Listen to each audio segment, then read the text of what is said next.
In this work, we present an interaction framework for tilt-based interfaces and a series of findings that characterize the limits and capabilities of this new interaction mode.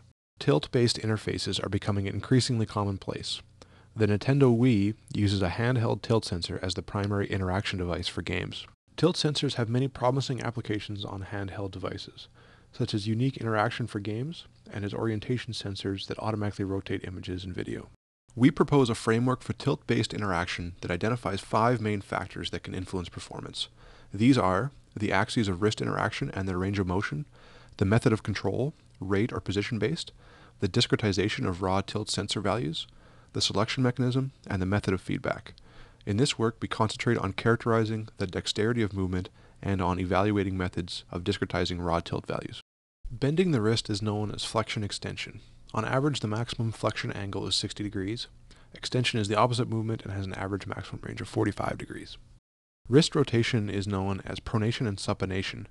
The average maximum range of movement for this axis is 125 degrees. The third axis of wrist movement is ulnar and radial deviation, with an average maximum range of motion of 15 and 30 degrees respectively. Raw tilt sensor readings are generally continuous, either as a degree of tilt or a measurement of gravity.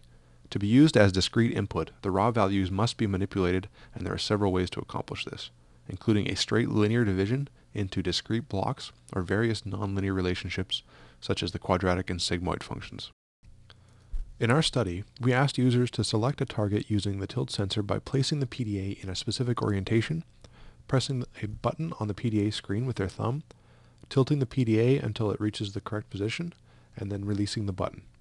Users perform the task repeatedly for each wrist axis in both directions with local and remote feedback and with varying target widths and locations. The studies revealed several interesting facts about tilt control.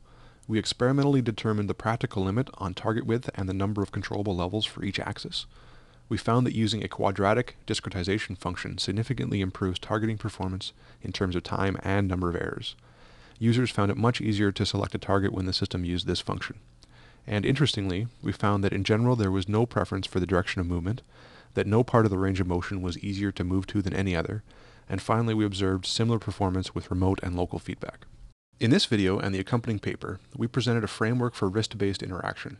We characterized the dexterity of wrist movement, tested several discretization methods and found empirical support for the quadratic function, and lastly, we presented alternative designs for existing techniques that can be improved with our results.